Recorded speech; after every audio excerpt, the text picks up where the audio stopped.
We thought we covered it all, but it's still coming. Just scratching the surface. It's a big pile on. Everyone's piling on, and most people are right. Yeah. Pig pile on Ashton. Yeah, there's a lot of celebrity pig piles going on these days. You know, it's hard to keep up with them. Like, who is the target today? Well, there's a lot of pigs to pile on. Yeah. So let's do it. Let's pile the pig, I guess. The latest is Ashton Kutcher resigns as chairman of anti-sex abuse organization Thorn over Danny Masterson character statement. This is the one I didn't know what this company did, and I guess it had something to do with sex trafficking or kids or something, but it was kind of vague. It's when he was in front of Congress, he's like, listen, I can't tell you everything we do because it's a secret. But what they do is pretty much coordinate IP addresses and find out where people are being sex trafficked through the interwebs. The dark web. Yeah. But this is one of those organizations, the FBI is like, oh yeah, thanks for that. And they're like, we don't need any of this stuff you're doing. Well, they already do that. Well, people think he's a CIA asset, and his software is being used by the CIA to keep tabs on, where child traffickers are, but keep them safe. And to continue trafficking. This is who Trump is trying to stop, because this is like the QAnon conspiracy here. Yes. And JFK Jr. is working with them too. Yeah. And he's alive. Who knows? Yeah. But he has stepped down as the, I believe he was the founder. But that's true, though, that he's actually stepping down from that because of this statement. In a letter to the board, he said, quote, after my wife, Mila Kunis, and I spent several days of listening, personal reflection, learning, and conversations with survivors and the employees and leadership at Thorn, I have determined the responsible thing for me to do is resign as chairman of the board. Which makes sense, but Aaron had the best take on this, and he said there was the only way he would ever step down from this role is if he was confronted with a choice. Either come out publicly against Danny Masterson or resign, and he chose to resign. That's interesting. Well, because everyone online seems to believe that Danny Masterson and Scientology has something on Ashton, which is the reason why he chose the latter. Yeah, that's the only thing that makes sense at this point, that the file is so big and has so much dirt on Ashton that he simply cannot do anything but publicly back Danny Masterson. Yeah. Because if he doesn't, if he goes the other way, that dirt might come out. He's compromised. Imagine all the shit he was doing in the early 2000s in Hollywood, and like when you were already admitting to statutory rape, basically with your now wife, which I guess it's okay now, but he was on video basically, admitting to dating a 14-year-old at 19. Yeah. I don't know what to tell you there. In the letter, he goes on to say, victims of sexual abuse have been historically silenced, and the character statement I submitted is yet another painful instance of questioning victims who are brave enough to share their experiences. Which is true. Yeah. It completely undercuts everything he was working towards. Yeah, and he basically is admitting there that he was questioning the veracity of the victims' claims in the letters to the judge. Yeah. Mm. But again, this cannot be understated. He knows every victim personally. So he pretty much is just calling them a liar out in public. Yeah. Crazy. And he's siding with this guy, Danny Masterson, who has also been verified to be a scoundrel before any of this.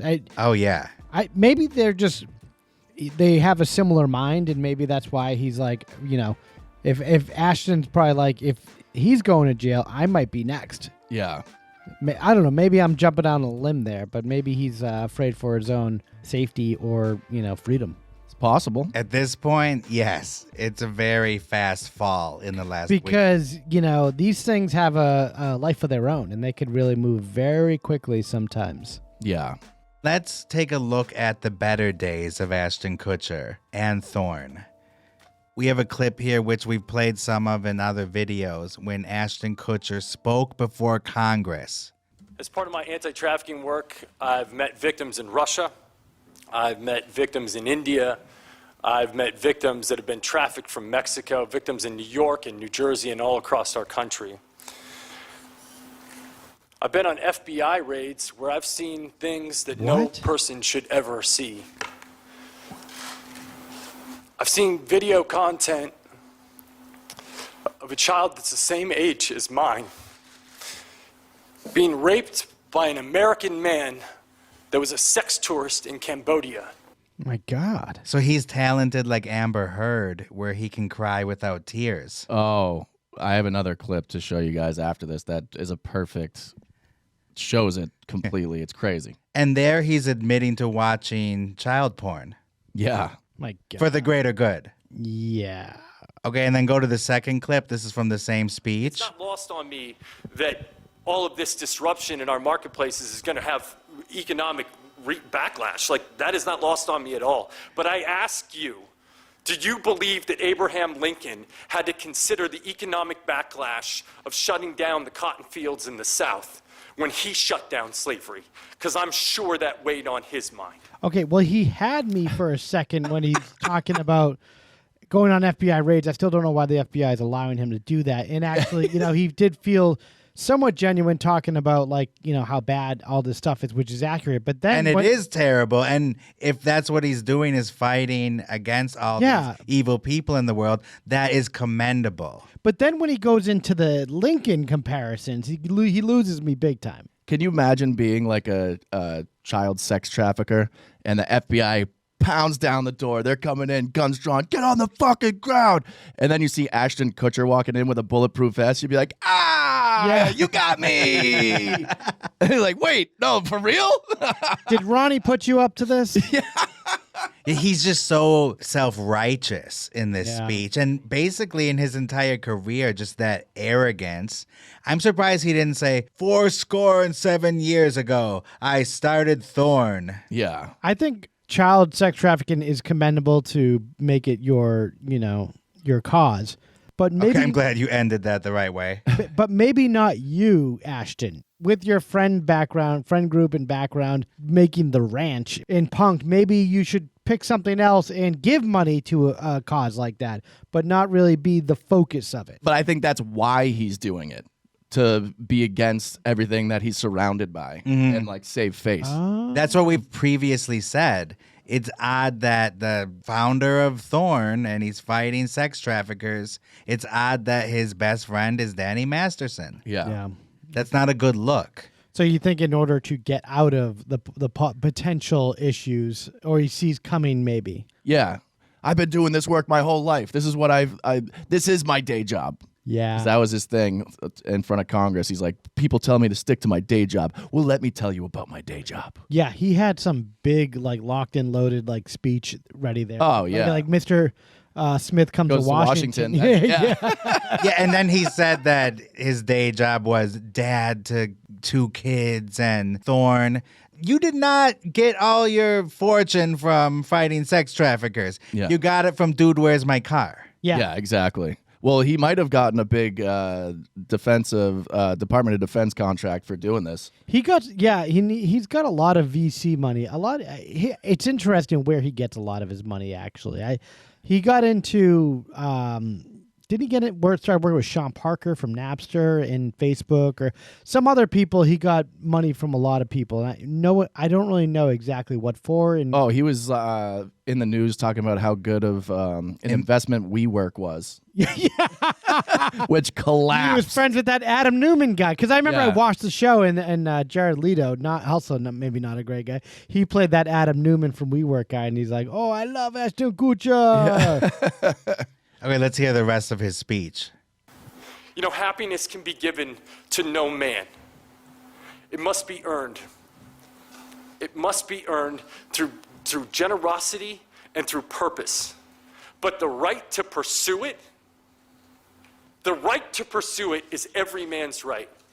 And I beg of you that if you give people the right to pursue it, what you may find in return is happiness for yourself. What's he talking about? Thank you. Thank you so much. Thank you. You notice the crickets at the end of that? Yeah. People did not know how to respond to that. Well, the girl sitting behind him is pretty much publicly masturbating. The girl that's like smiling like, yeah, everything's there, yeah. And his cadence is irritating as his acting. Yeah. In that courtroom. And he is no Kennedy, this man. No, he's definitely no Kennedy. And in this third clip here, I think this is the reaction he really wanted. What you may find in return is happiness for yourself. Thank you. Hoorah!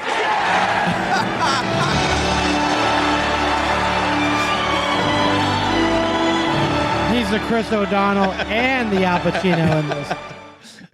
He's a selfless man. This whole sex trafficking ring is out of order. And that's why we should allow kiddie porn. Like, I don't know, like, what is he for? Or what is he? Well, he's against kiddie porn. Yeah, I know. Meanwhile, Danny Masterson is making kiddie porn jokes on podcasts. Yeah. Remember our last video? Hang on. I meant, what is he like? What is he proposing? What is he like? Wants Senate to do as a result of his speech? It's pretty much an advertisement for his company. He wants them to use his software. Okay, so basically he wants a big DOD department, not Department of Defense, but like FBI contract, intelligence contract. So they won't actually do it in house. They'll charge some for-profit company to do it, which makes no sense to me. And I heard that 90% of the money that was rolling into Thorne was for overhead, and only 10% was going to fight sex trafficking. Oh, I'm sure. The company goes public, then they do stock buybacks, then they pay their CEO a ton of money. It's all like, it's all favors and back scratching and all this bullshit. Yeah. And I mentioned in one of our first videos on Ashton, remember him and Demi Moore? Yeah. They were married for a number of years. And she had some stories about him.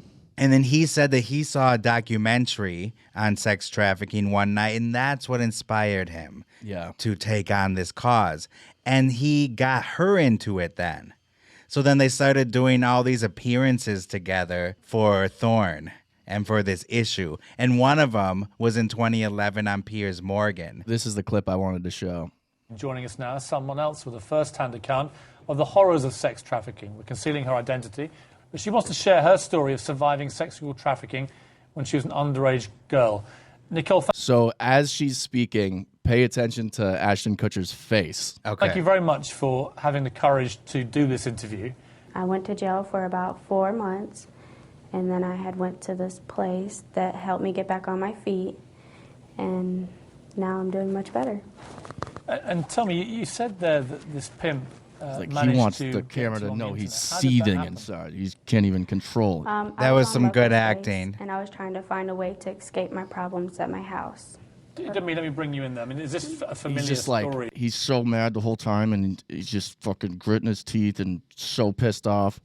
And then he's like, all right, Ashton, I can see you're very emotional over this. So, what do you think? And he's like, oh, well, the work that we do. Like, he switches so quickly. About maybe the third He's a day, pro.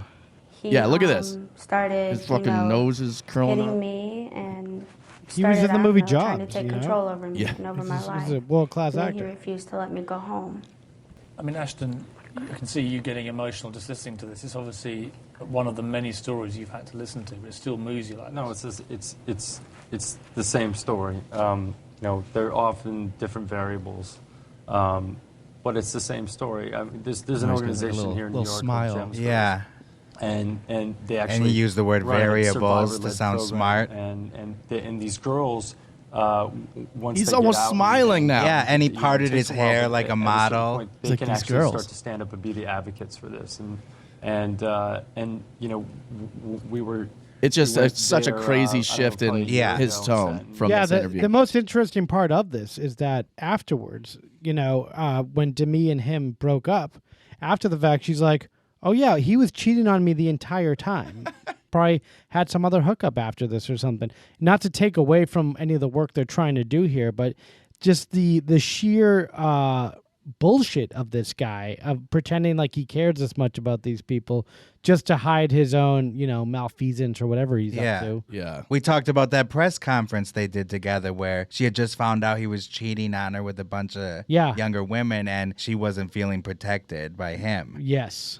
You could do like 2 pictures of him just listening when he's like just so angry, and then this one he's literally like smiling talking about this. I have another Here's the interesting theory. thing. I think he's just waiting to talk. Oh, of course. Yeah. So he's uncomfortable because the why aren't I the slave talking? owner Why do I have that's to doing listen to this? Oh, picking he's this girl, talking about slave owners again. You go, okay, the guy, the trafficker, the slave owner that's doing this, that's pimping this girl. Okay. Yeah. This guy. Yeah, we get it. We can all just sort of go, that's not a good person, right? But where the ambiguity comes in. Where the ambiguity the comes guy- There's another big word. That pronunciation is Check out the big brain on Some Ashton. guy, for that guy to want to sell that girl and continue to sell that girl, he had to be making money. Oh, and this so is the some best. guy went and bought that girl.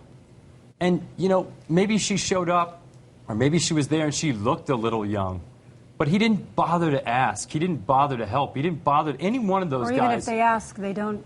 They go okay. Any one of those guys could have stopped He's it. like, shut up to me. And who's And she's the guy like, "Shut going up, out to Ashton." do that? You know who that guy is? On average, he's 30 years old. He's married. He has no criminal record.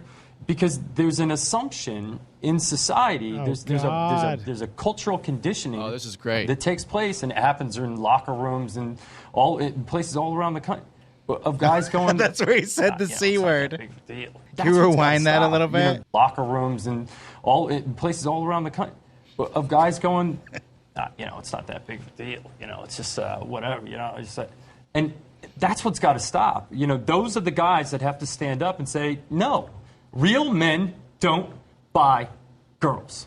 And if they do that, we can actually change it. And real men don't say, rape hey, if you want to be girls. my friend, be a real man. I think, honestly, he said that on purpose. Real men don't buy girls. Because if he said real men don't hurt girls or real men don't rape girls, then he would have that on a loop right now because he knows one of his friends actually was doing that. We can actually change it. And you can also say, hey, if you want to be my friend, be a real man. And don't involve yourself in that. Yeah, okay. If you're his friend, you say something. And you get this to stop. And as you mentioned, he personally knew all of Danny Masterson's victims. Right. And then played an excerpt of the ending of that interview. I found this interesting. You sounded so passionate and focused about the issue that you're absorbed with. Has it taken over in priorities? Yes, for both of you. It depends. When she can't get a word the thing in. About it is that when you're done with the movie, you're done with the movie. I don't think that we're ever going to be done with this issue. This bleeds into everything. This one sits with you every single day. He will not let her talk. It's like our fourth kid right now. Well, I think you're doing a great job, and I hope it's a very successful campaign. It deserves to be. It's well thought out, and I think it will resonate with people. To me, it's been a delight. Thank you so much. Cheers. You do all the talking. Yeah. Hey. That is all for tonight. I'll leave these two squabbling. Yeah. They divorced shortly after. Well, clearly there were some issues going on there. Real men don't buy girls. Real men don't write letters to the judge in support of a serial rapist. Yeah. Convicted 2-time. So Ashton's PR is pretty bad right now. You would think there would be some things people could find to make him look better. Well, there is the case of his brother. Twin brother Who was born with cerebral palsy and had a heart transplant at a very young age. So surely we can find some sympathy with this story, right? Not exactly. Listen to this clip from Entertainment Tonight. I'm just grateful to wake up every day. Ashton first talked publicly about his brother's health struggles in 2003. And during a chat with the Today Show last year, Michael admitted he was very angry that his famous sibling shared his disorder with the world. Quote, "I didn't want to be the face of CP. I never talked about it." Now my brother is a major celebrity. How do I utilize kind of the notoriety that I built kind of through that for the greater good? Yeah. So even that backfired on him. Yeah. He's like, my brother has CP, and his brother's like, why the fuck are you telling people? Yeah. To be fair, Ashton Kutcher has openly admitted that he used to be an asshole. I had a good run of really successful things that happened back to back to back, and then you had Punked, which took off. I can't imagine. I mean, it's hard to sort of self-analyze, but I'm pretty sure I thought I was pretty great. Right. Do you think you pissed a lot of people off? Howard is so over-modulated. And, right. You know, like the truth, like I'm sure that I was an asshole, and I've had like people retroactively tell me you were an asshole. Like even it's funny, like when Mila and I started dating, she was like, you were an asshole, and I was like, I probably was, and like a real. In what ways were you an asshole? Seriously. I just think that like you can't. when you have that kind of a run of success, it's hard to like self-regulate. Yep, and you're that young. And you don't really have people telling you no. Like I think that's success, for sure. Generally, people end up bringing people around them when they're successful that just become yes men and tell you that you're great. And even when you're doing things that are not great, they tell you that they're great, and then you don't self-regulate, and then you become a jerk. Is he talking about Danny Masterson there specifically, or what? Hey, maybe not people not telling you no. Or people telling you no, but you're not listening. Maybe do it anyway. Yeah, maybe you're not listening, Ashton. Maybe that's the problem. Yeah. And speaking of bad advice and people just telling you what you want to hear, people are starting to dig into Ashton's involvement in the Hollywood Ripper case. Yeah. We've been covering it extensively. Yep. In the comments section, I heard a crazy theory. In one of our last videos, Ivy Dune posed this really insane scenario, and I'm just going to read it. And this is about Ashley Ellerin.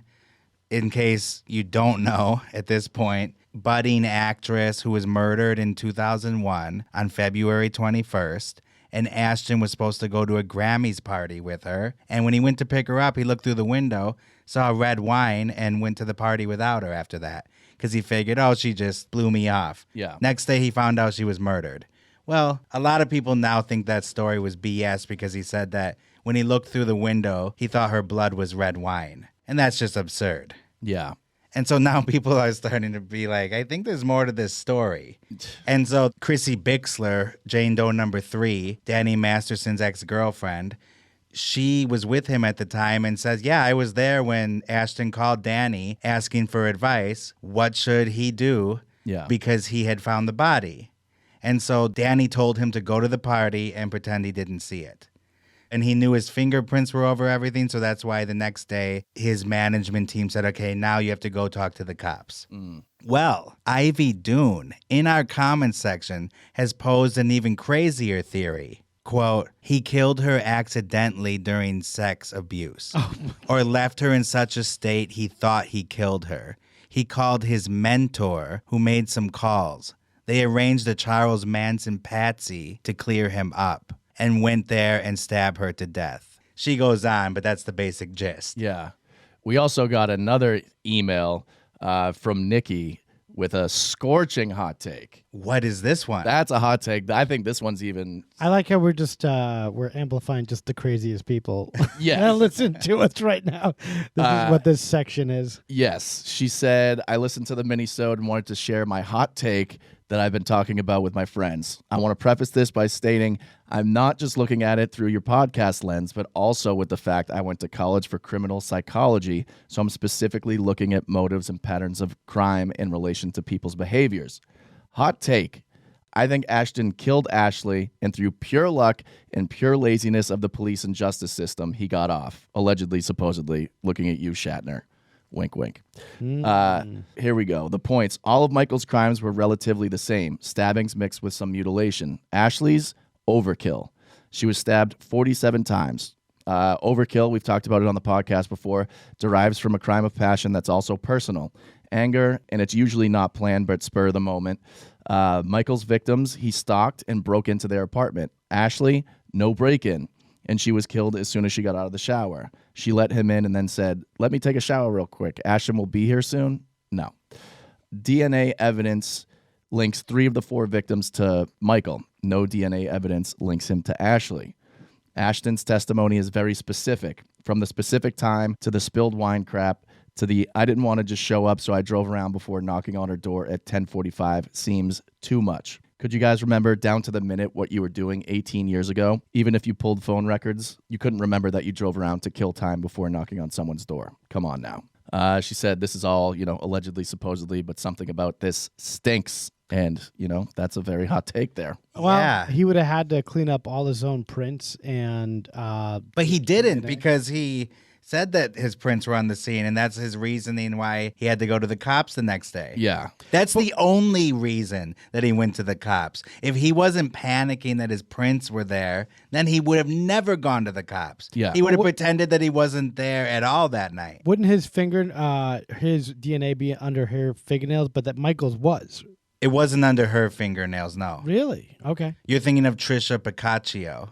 Maybe that's Yeah, she was attacked from behind when she got out, so she didn't even have a chance to fight. Interesting. The 1993 victim of Michael Gargiulo, the Hollywood Ripper, fought like hell. They found DNA on her fingernails years later. Again, listen to our full episode on this. Yeah. It took a long time to catch this guy. Yeah. But I don't know. I think Ashton's an interesting guy. He's kind of a dick. Interesting guy. Tall, kind of can be a prick when he obviously in his heyday. Yeah. I don't know if he's a killer. We're just reading what the listeners are sending us. Hey. Sure. We never accused him of murder. We are not substantiating anything here. We're just we're just exploring what everyone's talking about. We're just giving a platform to platform the wildest theories that we got coming. What else are we supposed to talk about? Yeah, I mean, and this is a person that studied criminal psychology for but this person also, admittedly, knowing it's a little tongue-in-cheek, she puts the Charlie Day with the string theory. And the aluminum foil hat from Always Sunny in Philadelphia. Yeah. Picture is enclosed in this. And then said, P.S. is no one ever going to point out that Kyle sounds like H. John Benjamin. Oh, I see that. That's like the third person that said that, too. Well, that's quite a compliment. Yeah, I guess. Because he is he's a very accomplished and respected voice actor. Also from Massachusetts. Yeah, he is. Indeed. Yeah. So there you have it. Yeah, we get a lot of interesting commentary coming from these clips we've been posting. So this has a lot of people fired up, and they're very interested in talking about it, conversing, giving their own theories, and we're just laying out what we know out there. Yeah. And there's a blind item that suggests that there were no plans to go to any Grammys party. Oh. That in fact, Ashton was just using her for hookups. Oh. So he told her that he would be over later for that. Because it is late just to pick someone up to go to but it isn't after a Grammys party because the Grammys last until 11. Yeah, but it's still really late, and that story makes him sound better. Yeah, but that's not L.A. late. Yeah. No, but still, doesn't that story make him sound better that he was going to take her on a date to a Grammys party instead of just show up for quick sex? Yeah, because that would have made it so they would be photographed together and be, labeled an item. Mm-hmm. And he probably didn't do that to just anyone. No. But yeah, if there's like a red carpet or something, they'll be like, hey, Ashton, who's this dame on your arm? Because they talk like the 1920s at that time. Hey, kiddo, who's this hot flame next to you? In another timeline, it was Ashley Ellerin. Yeah. And I think that's all we got for now. Yes. I think so. Any other scorching hot takes? There's nothing more scorching hot than that email that we got. No. Or the Instagram or the YouTube comment. That YouTube comment is it doesn't get much more fiery than that one. Yeah. What do you guys think? Let us know. Yeah, obviously we'll put it on here. Doesn't matter how kooky it is. Yep. We'll entertain the idea. Yeah. All right. Well, thanks for listening. Later.